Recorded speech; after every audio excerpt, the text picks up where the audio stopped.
still got people popping in, so.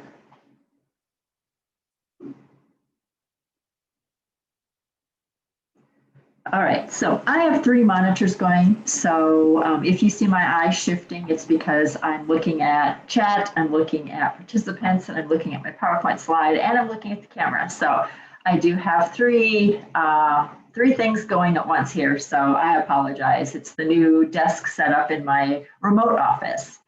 So welcome for those of you who have chosen to attend. I am recording this session, and after I edit it, I will be sending it out to everyone who was registered for the meeting, so that if you want to rewatch sections of this session, you certainly can. I will give you my contact information at the end of the webinar, and you can feel free to contact me with any questions that you have. We are trying, in my role as director of this division, to make the standards part of the accreditation process as pain-free as possible. And so this webinar is just a refresher from one that was done in January that was live. But this one is to just make it very clear what we're looking for when it comes to that part of the accreditation. So again, I welcome you all.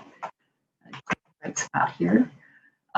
Just a few suggestions. If you can just stay muted during the presentation, I will stop periodically to let you guys unmute and ask questions. You can also put questions in the chat if you don't want to unmute, or like some people can't figure out how. Go ahead and put them in the chat, and I'll look at it periodically to see if there are any questions in there. You can turn your camera off if you don't really want to have it on, or if it saves bandwidth, or if you're having tech issues, go ahead. I don't need to see you. It's not a demand that I have, but feel free to keep it on if you want to. It is lovely to see faces. So you can certainly do that. Those are your choices. So this video or this webinar is just a short presentation on accreditation that every school goes through every 5 years. And I'm focusing on curriculum, which is number 21 on the list of accreditation parts. And so I'm talking today about essential questions 1 and 2. And if you received my email that gave you the link to this Zoom room, then you saw that I had asked you to watch 2 videos that were done by Kelly Roya and Matt Gill about essential questions 1 and 2, and then a really well done video by Stephanie Higdon that better explains essential question 2. I am going to play off of those and go a little deeper into that. And then I've also given you the links in that email to the accreditation page, which gives you a lot of references and resources about what we're looking for. The rubric that I'll talk about today is there. So it gives you a lot of information, a lot of resources that I really encourage you to access as you're going through this accreditation process. And then I also gave you a link to the content standards. That is one thing that, as in my position, I've noticed is that we have schools who may not be using the most current standards. That is rule number 1, check the content standards and make sure that your teachers are using the most current ones. Some have undergone change. ELA went into an implementation and math went into an implementation this year. So please make sure that you're checking to that you're using the correct content standards. We're no longer using Common Core. So although many of our standards cover the same topics as Common Core standards, we are no longer using Common Core. So just make sure that you're focusing on the correct content standards. Let's see, so I'm Stephanie Hansen. I am the Director of the Office of Standards, Leadership, and Learning. There's my email address. Please note that there's an A in it. There are 2 Stephanie Hansens who work for the department. One's for the state, one's in social services, and one's in DOE. So I'm Stephanie A. Hansen, and there's my phone number. Feel free, if you have questions, to shoot me an email, give me a phone call. Emails work best. My phone's not always on because I am in quite a few meetings. So, but I will usually answer emails within 48 business hours, if not sooner. I'm very good at that. So that is me. I've been in this position for 4 months. So I just started in June. I took over for Nicole Reiner. Before that, I taught for 21 years in Redfield High School, which is my hometown. I went to school there. My kids went to school there. I taught English, social studies, science, health, PE, study skills, ACT prep courses, you name it, I taught everything but math.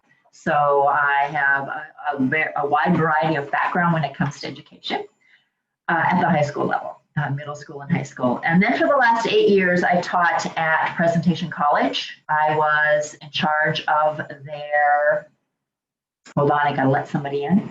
I was in charge of their education program. We did have a teacher education program for about seven or 8 years, and I was in charge of it until it eventually closed just due to lack of students. And then I was also their educational technologist, and I was in charge of training faculty. So I have been training people to be educators for a long time. And then again, I started this job in June. So I am learning just as you are about accreditation. And so basically this presentation is, here's what I've learned to help make it easier for your district to get through the essential questions 1 and 2. Oh, so no, you guys aren't seeing my presentation? Oh, well, I'm kind of glad that somebody said something. Evidently, I am sharing the wrong screen. Let me change that. Sorry. Now you should be seeing my PowerPoint. Okay, sorry. I apologize. I have 3 screens and it's really, one of them is, yeah, never mind. Okay, so there's my contact information. Stephanie A. Hansen at state.sd.us. And there's my phone number. And you'll get a copy of this. You don't have to rush to write it down. All right, so today's presentation topics. We're going to talk briefly about the standards. We're going to talk about the essential questions that deal with curriculum. And we're going to talk about how that relates to your requirements for accreditation. I'm going to give you some helpful hints to help with that process, and then I will answer any questions that anyone has. Again, pop them into the chat or unmute yourself, and I can certainly answer them to the best of my ability. And if I don't know, I'll find out for you. So the first thing we're going to do is take a poll. Let me get my notes out so I know which one to give here. This is the 3rd time I've done this. I think I have this down, but. So let's find the poll.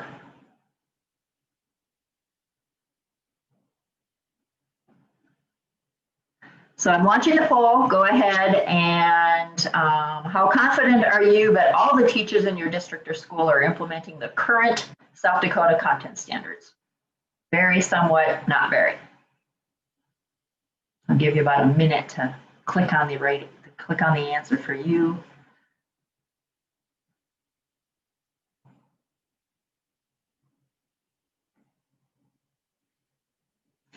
Well, it looks like we're all either somewhat confident or very confident. That's heartening to know that we're all pretty confident that our teachers are going to end the poll, and I can certainly share the results. So there are the results. So we're pretty confident that our teachers are using the right content standards. So that's a little heartening to know. So what are the content standards? Content standards in South Dakota are not curriculum. They are the expectations. Standards really don't tell explicitly what teachers are supposed to teach. They express the expectations for the depth of knowledge and the content that students must demonstrate. All of our students take some form of assessment, unless it's a COVID year and we say we don't have to. But this year there will be assessments. So all students will take some form of assessment that demonstrates that they have mastered the content standards. So that's what they are. They're a guide so that we're sure that you are addressing what will be assessed later in that student's career. The standards articulate what we call rigor, richness, and levels of expectation. And by rigor, we mean, can students critically think? Can they problem solve? Can they use those skills? That's rigor, depth, that they're not just reciting factual information. That's a low level skill. We want students to be going into detail and depth when it comes to learning about content and the standards. What I mean by richness is that depth, the quality of the learning, the complexity of the learning. Can they get very complex in their thinking and in their explaining of concepts and the relationships between those concepts? The big one is, can they express or analyze or find multiple possibilities of interpretation? I have what I call a deep misunderstanding of how math is taught today. Thankfully, my kids are all out of school and they're in college, but when I look at math examples today, that is the multiple possibilities of interpretation, where students are learning multiple ways to solve math problems. That's what we mean by richness, where they're looking at multiple perspectives of a history event or of a piece of literature or of a piece of news. That's richness. And then levels of expectation are what we want students to do with that content and that knowledge. Do we want them to just explain it? Do we want them to have discussions about it that bring in multiple perspectives? Do we want them to analyze? Do we want them to evaluate? Do we want them to create? So that's the level of expectation. So it's important that when you look at standards, you're looking at their rigor, their richness, and their expectation, because that's what, as evaluators, that's what my team is looking for when we're looking at your evidence that you have submitted that supports that you have met the depth and intention and the rigor of the content standards. And that's what we want to see is student mastery. We want you to show us the picture of student mastery of the content standards. Curriculum then, so that's what content standards are. Curriculum is what's developed by districts, by schools, and by teachers. And that curriculum then aligns to meet the requirements of the standards. So you'll take the standards, and however your district decides to do this, you will ensure that your teachers are teaching your students the curriculum that is aligned with the standards. That's what we're looking for. We're looking for your process. How do you do that? How do you ensure that your teachers are teaching a taught curriculum that is aligned to the South Dakota content standards and that you're teaching them all? Purchased curriculums like textbook series, online curriculums, online curriculum programs usually are not completely aligned with South Dakota content standards. Very rarely do we find, unless a textbook publisher lets you create your own textbooks, or unless an online curriculum provider allows you to pick and choose and to create and add and delete from that curriculum, very rarely are purchased series or purchased curriculums aligned to South Dakota content standards. They will need to be supplemented in order to completely ensure coverage of all the content standards in any content area. So you may choose at the district level a math curriculum, which is a series of textbooks from K through 12, and this is the curriculum that you're going to use, but it's then up to the district and the schools and the teachers to supplement that curriculum to ensure that it is taking our content standards to the depth and intention that they need to be covered. So be aware that just choosing a curriculum and then using that only is probably not going to cover what needs to be covered in the content standards. So standards aren't the curriculum. Standards are the guide. The curriculum is up to the school or the district to decide, and they may need to supplement because not all curriculums cover what we need to see covered. So how do we use content standards? And this is a quote from a book called The 5 Levers to Improve Learning. I've included it in the references at the end of this presentation. I would encourage you to give it a read. It's a small book, but it does talk about alignments of curriculum and the 5 ways that schools can rethink how they're dealing with content standards and curriculum. So it is very important to distinguish between whether our resources are aligned to the potential of addressing a standard or whether that they are explicitly designed to achieve a standard. And there is a difference. And I'm going to give you an example. Textbooks can be aligned to the potential for addressing a standard. They may contain the topics and the content, but the taught curriculum activities need to be explicitly designed to achieve a standard to its depth and intention. For example, most high school government textbooks, if you purchase a textbook that is a high school government textbook, it presents information about the preamble to the US Constitution. But just learning about the circumstances around the Constitution's creation, the content and suggested intent of the preamble does not meet the depth and intention of the 9 through 12 South Dakota Social Studies content standard that relates to the US Constitution. And here is that standard. So you can see that the standard says that the students must be able to explain how the goals set forth in the preamble of the Constitution reflect enduring issues of American society. So just learning about the Constitution and the preamble is not enough. They have to do that second piece, that depth, reflect enduring issues of American society. So the teacher, the district, the school must create the instructional activities and assessments to ensure that the students have mastered the standard. So somewhere in an assessment, in a government class, in the lessons that deal with the preamble to the Constitution, students must explain how the goals set forth in the preamble reflect enduring issues of American society. The teacher can choose any enduring issues. There are a lot of them. And so as long as students can do that, then they have shown mastery of the standard. So that is an example of what we mean by the standards explained, the action explained, that would be the depth, and then the content, how the goals set forth reflect enduring issues in American society.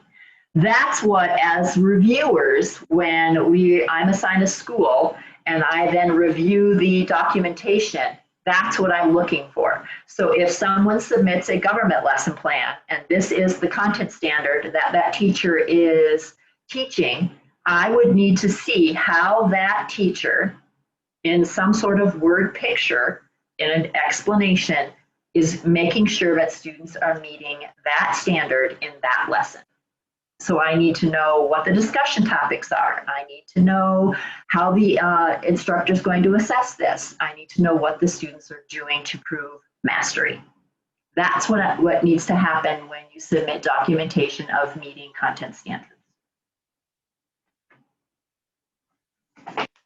So I'm going to pause there, let you guys percolate a little bit. If you have a question, please put it into the chat. Unmute your mic and ask. I will attempt to answer your questions to the best of my ability. Or you can wait and save them to the end.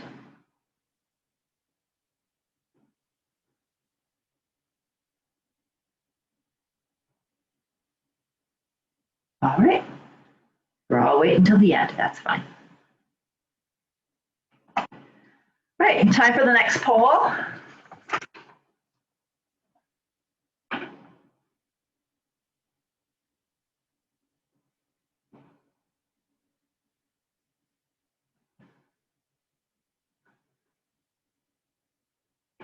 All right, I'm going to launch the poll.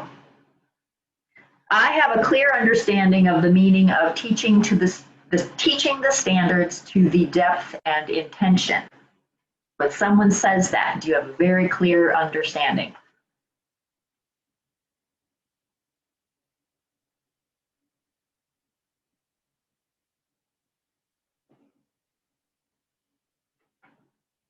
Well, I'm going to tell you we have more yeses than nos, which is always a good thing. Unfortunately, we have some nos.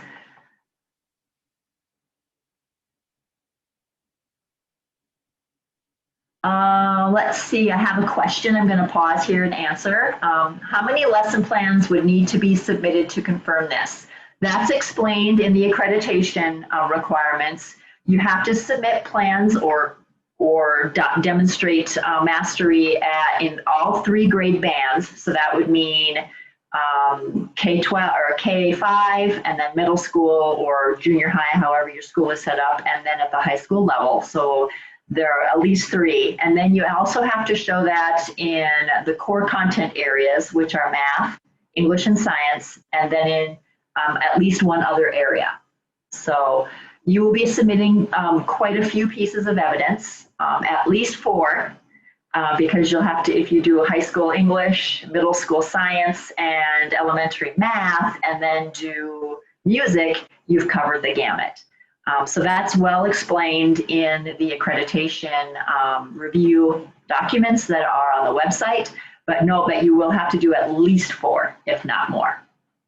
And they don't have to be lesson plans. They can be well-documented unit plans. There are lots of pieces of evidence that you can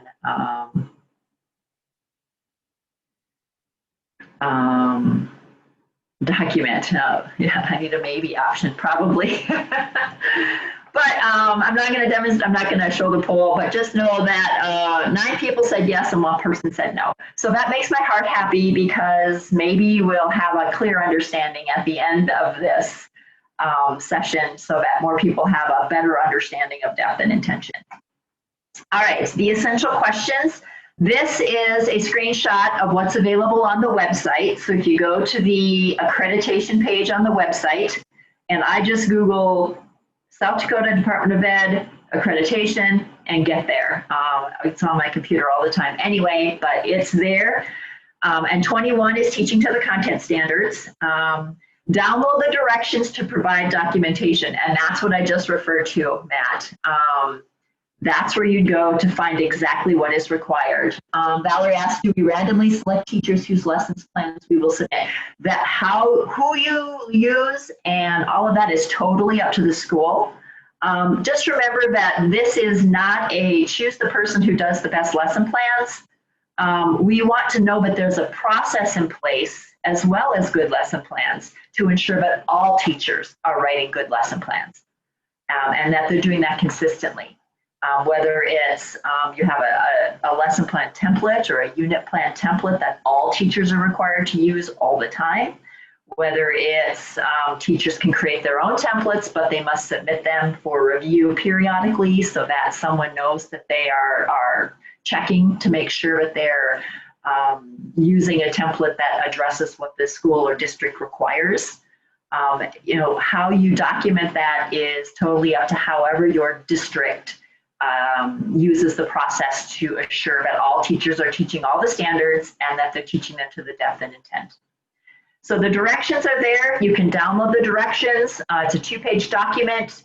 I would encourage you to print it and give it to whomever is in charge of providing the evidence so that they know what they're looking for. And so I'm not going to click on that because I'll have to reshare my screen and I'm not very good at that, but you can certainly go there and download it. It's very explanatory. It has frequently asked questions at the bottom. And if something's not clear, you can always give me a call or shoot me an email and say, I'm unclear on this. Can you help me? And I will tap into my team because several of my team members have been doing this for a very long time, and we can provide you some instruction. So just know that all that I'm talking about today is available on the website. So the first is essential question 1. Each district has to answer 2 essential questions, and this is the first one. Essential question 1 deals with the narrative about the process that ensures that all the South Dakota content standards are included in the TAW curriculum. So this is a narrative. Each of these essential questions will require a narrative, which could be, I've seen narratives that are well done at 2 pages, and I've seen narratives that go into 5 pages. We're not asking for, you know, a book or a dissertation. We're asking for a clear description of your process that that district uses to ensure that all teachers are teaching all the content standards. However your school does that, that's what we need to know. That's what you need to write down. Start there. When you sit down to plan for this, that's what your group or your curriculum director, your principal, your superintendent, whoever is going to be in charge of this, that's who they need to sit down and start writing the narrative. How do we know that all these teachers are teaching all the standards? If you don't have a process, now's the time to create one and get buy-in. I'm a realist, I get it. If you don't have one, this is where you create one, and you note that we realized we didn't have a process, and here's our plan to make sure we have one in the future. And then you support that plan and your narrative with evidence. It could be anything from, we brought in a consultant who helped us develop a plan, and then you talk about when you met with that consultant and the products that were generated, and those are the pieces of evidence that you submit that support that process. Be intentional about what you submit. When you write your narrative, when you reference a document or a piece of evidence, that's what you submit as evidence, but you need to reference it and explain its importance in your narrative. And then we would read your narrative, open up the document and go, yes, that supports that. Submit only those pieces of evidence that demonstrate the processes that you have in place or those that you are putting in place. The narrative needs to reference those documents, what was submitted, why it was submitted, and how it aligns to the district's process. So here are the agendas from the 2 meetings we had with the consultant we hired from wherever. On the agenda, you can see we cover these topics. Then you would submit the agenda. As a result of this work, or as a result of professional development with our teachers, we created this document, a curriculum map for ELA and for math and for science and for history, or whatever curriculum maps you have created. These assure that all the standards are taught throughout the academic year and shows when they are taught, and then you would submit your curriculum maps. So whatever evidence that you have that supports that process, do you have a policy that was created in your district and approved by the board? This is the policy we follow that ensures that all curriculum is covered by all the teachers. So that's what we call layering, and I'll talk more about that in a little bit. But that's what essential question number 1 wants.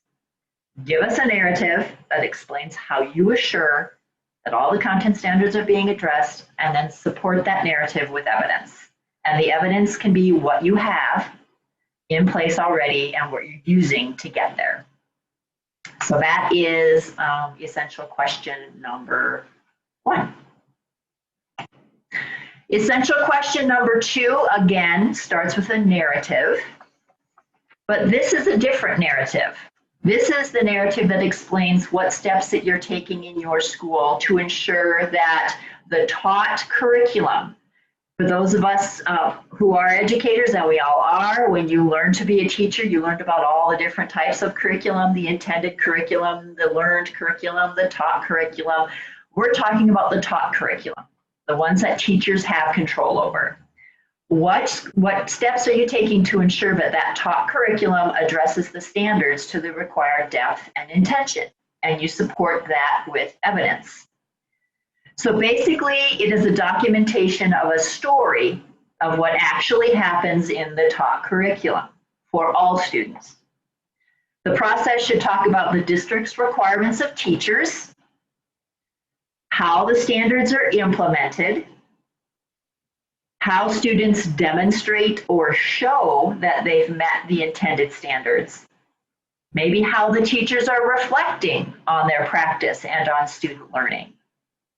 So the narrative describes or shows us how the teachers are intentionally teaching to the content standards and how students are learning those standards.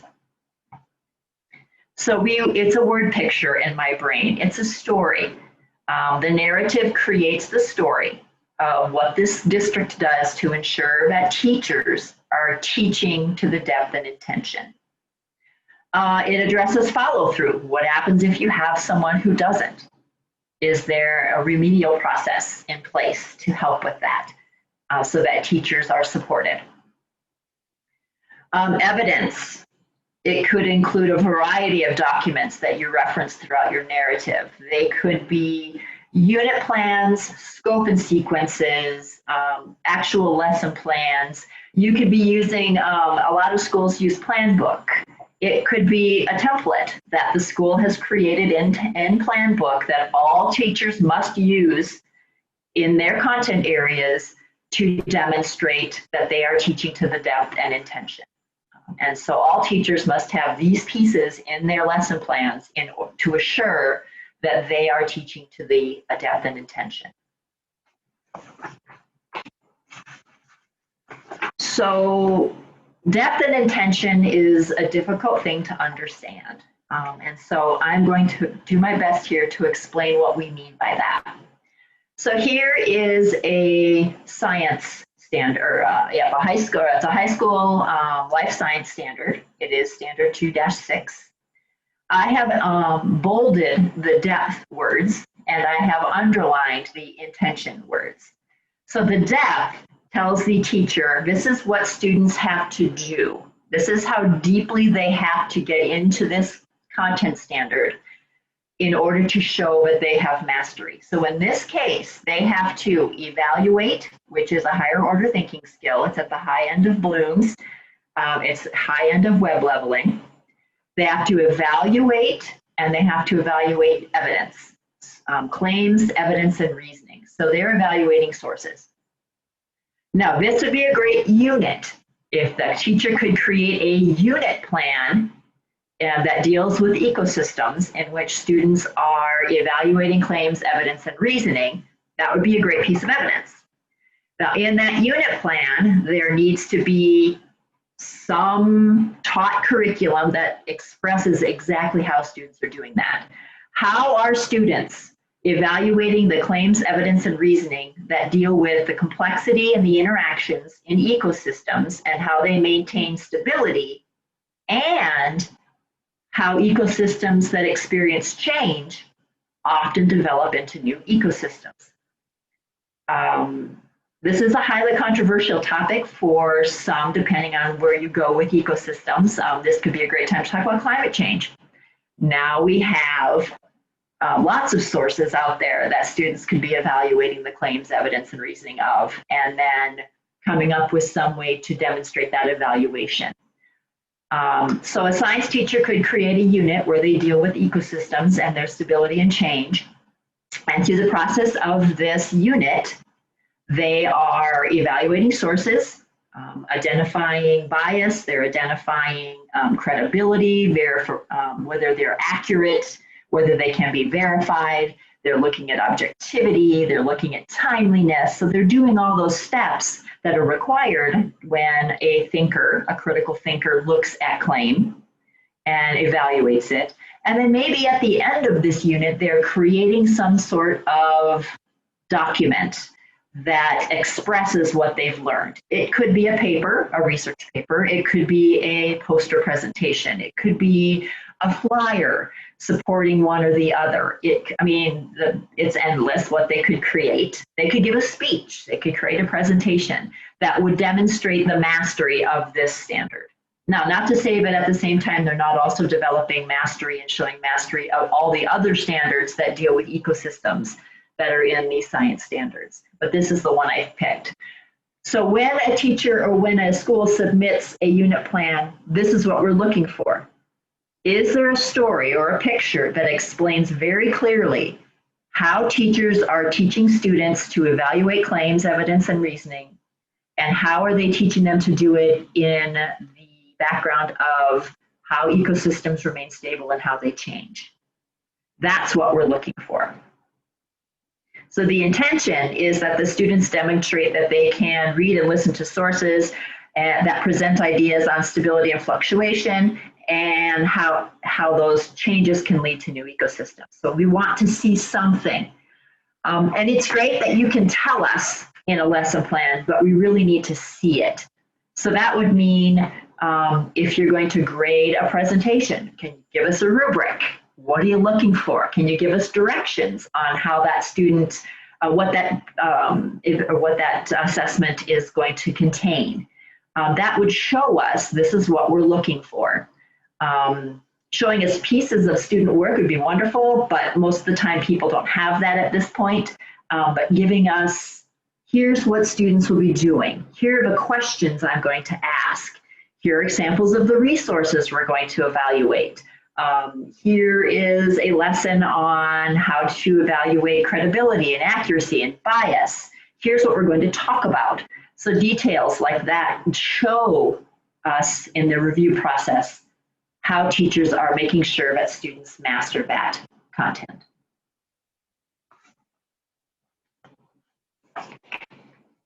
All right, questions about that? So I'm thinking of my unit plan for reading the Crucible. Yes. Make sure it shows us what those students are doing throughout that unit to meet the standards that you have assigned to that unit. And that's one of my favorite units, by the way. So just so that you know, I loved teaching that. I miss teaching American Lit really bad.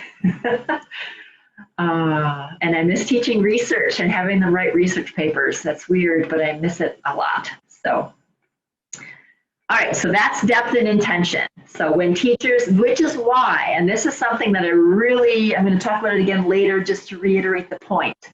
When teachers are selecting the content standards that they want to cover in a unit, they must be intentional and deliberate about which standards they're choosing. For example, in a unit in history on World War II, please, the teachers need to be very deliberate about which history standards they're going to be assessing in that unit. Just because the unit deals with war does not mean that you throw in every single standard that even has the word war in it or conflict. Be very intentional. Units cannot assess 20 standards. It's difficult unless it's a very long unit. A lesson, for example, I saw a lesson in history that basically listed every history standard in the lesson, but there's no way that a teacher can teach and assess well 15 content standards in one 50-minute lesson. So be very deliberate and very intentional about when you're teaching those standards. Pick and choose carefully, because what we're looking for is, did the students master them? It's difficult for students to master more than two or three content standards in a lesson, or maybe 6 or 7 in a unit that lasts 3 weeks. And I get that there are a lot of content standards in some areas, and that's why a good curriculum map can really help you determine, are students hitting all the standards throughout their K-12 years, to make sure that they are all hitting them, but they don't all have to hit them at the same time. Or you can build up that repetition. That's why I kind of like that the high school standards are broken into high school versus middle school in some situations. So a good curriculum map can help determine where standards are being really hit, where standards are mastering that, where students are mastering standards, and where they no longer need to be taught. A good vertical alignment, which is another great piece of evidence to determine that you're covering all your standards well, would be great to develop, making sure that all the standards K-12 are building upon one another. So doing some vertical alignment would be great. So that's what we mean by depth and intention. There is a rubric, which is what we use when we evaluate submissions from schools undergoing accreditation. I've highlighted the word rubric. It is, again, on the content or on the accreditation website underneath number 21. There is a link to the rubric. I would encourage you to print this, make copies of it, and give it to everyone on your committee or everyone who is going to have a hand in creating the narrative and submitting the documentation. The rubric clearly delineates what we're looking for. It discusses grade bands, it discusses requirements, and it discusses pieces of evidence that you may want to consider.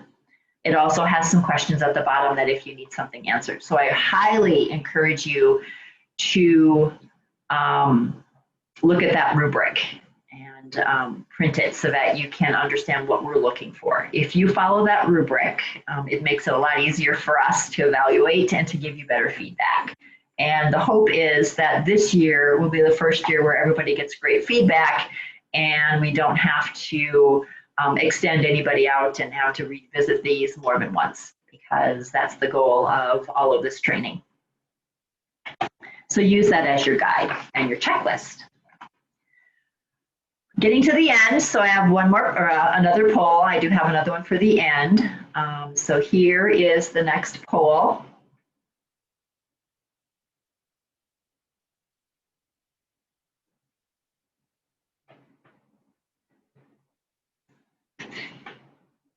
I'm gonna find my mouse. Okay, I'm launching the poll.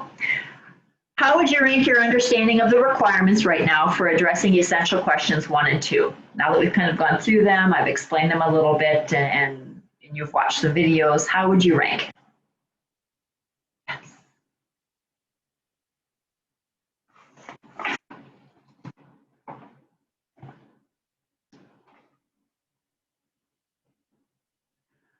Yes, Donna, I will be recording it and sending it, yes. So you will get it after I get it edited. If a standard is not covered to proficiency because of pacing, well, you address the standard times. What are you to provide?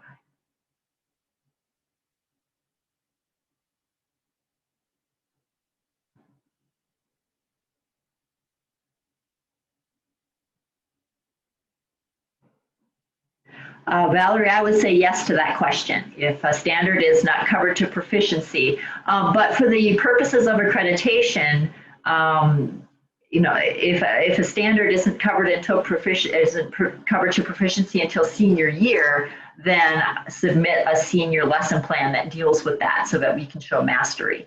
Remember that you're only sending in submissions from, you know, 4 different areas. So, I mean, you can pick and choose which standards that you're submitting to us to show that you're teaching them. But yes, when you check your vertical alignment and you figure out that a standard is being addressed several times, choose a lesson that shows mastery of it. That way you don't have to worry about that. All right, I'm going to end the poll. So I am pretty confident that we are all okay. I have a lot of 3s and a lot of 4s. So I think we have a basic understanding that could grow as you dive more into the website and into the requirements for accreditation. So any questions before I jump into the next piece, which is the last piece?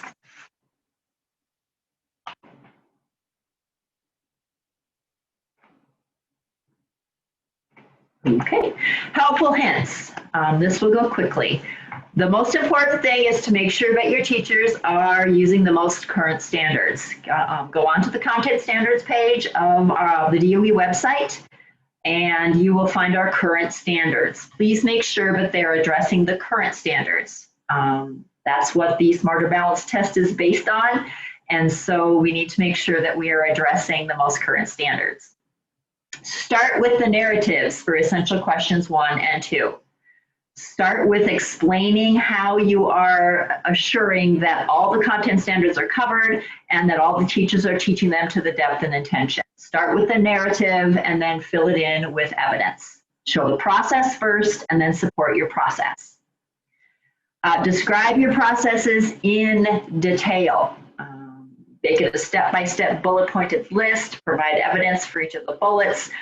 It could be strictly narrative, it could be an outline with explanation, but you need to clearly discuss and describe your processes. Supply layers of evidence.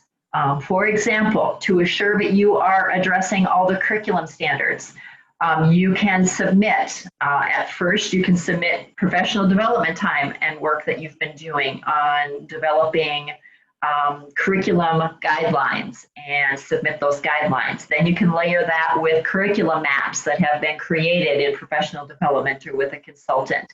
Submit that piece of evidence. Then you can show us vertical alignment that's been done school and district-wide. So now there are 3 pieces of evidence that you have developed that prove to us that you have a process. How often are you updating these? Is it a living document? Is it available for faculty or for instructors and teachers so that they can see it? Do teachers pull it out of the closet where most of us put it after we got done creating it and actually use it to make sure that they're covering all of the standards? So how often is it revisited? Those kinds of processes. So layer that evidence to support that you do have a process. If you have a policy, put that in there because there's another piece of evidence that shows us that this is the process and here's how we use it.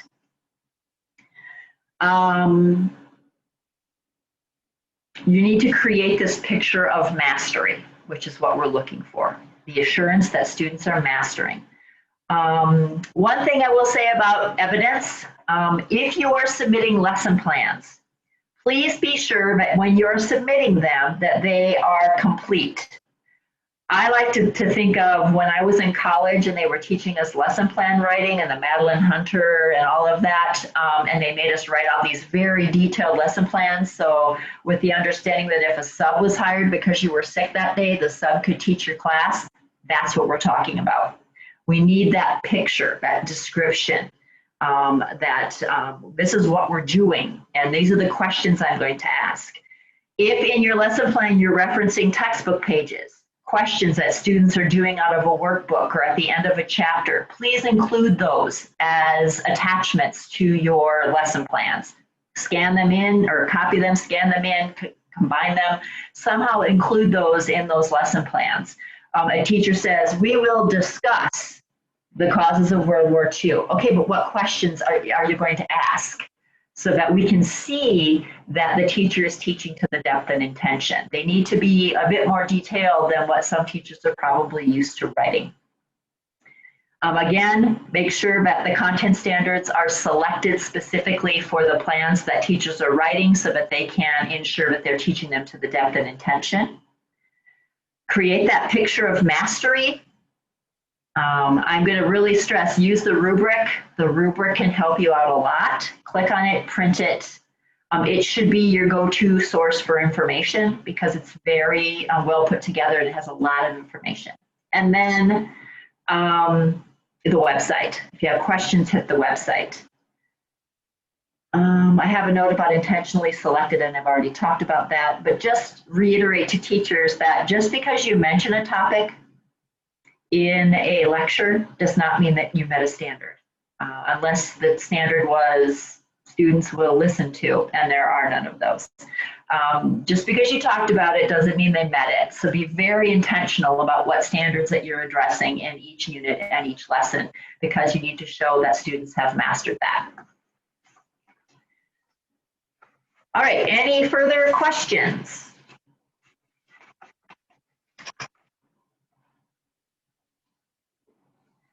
Here are the references that I've used to create this presentation. The first is the 5 Levers to Improve Learning. It's a small book, but it's got a lot of great information and a lot of cool processes that I encourage you to just peruse. It may be something to create some professional development around. And then a 1993 book written by Dahl about a postmodern perspective on curriculum. It might be a little bit dated, but it does have some insightful ideas and views on teaching mastery of contents to students. All right, I'm going to give you the final poll, and this is the most important poll because this is the one I use to prove that I have been an effective instructor. So let me find the correct one, and it is one question.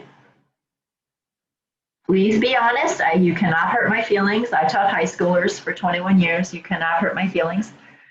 Do you agree with the following statement? The information presented was useful. Be honest. This will only help me get better.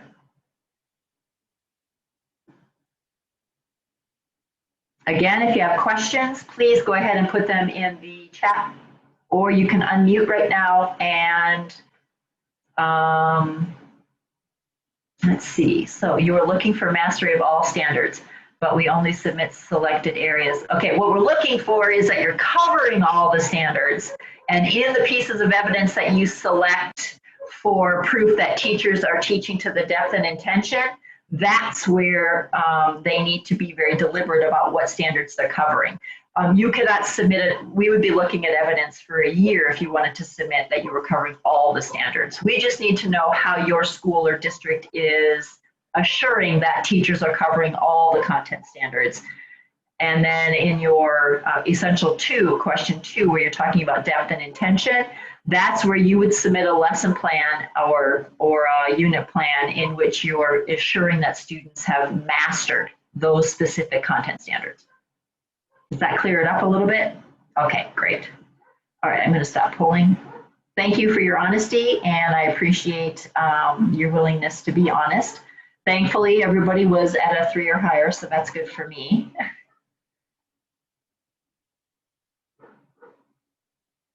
All right, so that is the end of my presentation. I would like to thank you for attending today. Again, if you have any questions, feel free to contact me, email or phone, and I will get this edited and out to you probably next week. YouTube takes a while to get edits done, so I will get this out as soon as I can.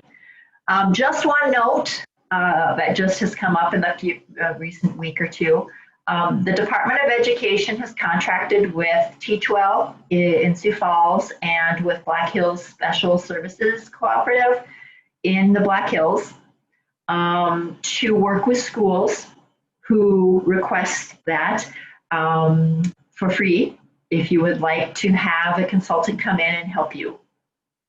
You should be contacted in the next few weeks by someone from Black Hills. I'm working with Julie Mathieson right now, and then I worked with Janine Auka and someone else from Teach Well. So you should be in contact, or someone should be contacting either the principal or the superintendent, offering their services. I encourage you to take advantage of that. It is free of charge. The Department of Ed is paying for this. So just know that if you're East River, you can contact Teach Well, Janine, or Diana. And if you're West River, please contact Juliet Ty. And what services are they providing? We are talking about that right now, but basically they are going to help you with your processes, dealing with curriculum, curriculum alignment, curriculum mapping, vertical alignment, the curriculum-based things. They will help you with lesson planning. So that's kind of where we're seeing the biggest challenges for schools. So they can do in-person. If your school is allowing in-person, they can do it via Zoom if you prefer, if you're not letting people into your school. So you should be getting some information about that in the next week or two. So just be aware that that's out there, and I encourage you to take advantage of what's available. If you have specific needs, certainly contact them and say, okay, we have this part really well, but we need help with this. But it's directly focused on number 21, which is teaching to the content standards. So that is what they're providing. And it can be whatever kind of training that you feel works for your school, whether it's in person or virtual, totally up to you. So I am complete with my presentation. Again, if you have questions, let me know. I thank you for attending today, and I hope that you have a great rest of your weekend. I will stay on for a few more minutes just to make sure that no one else has questions. Otherwise, God bless and have a good day. And you are very welcome.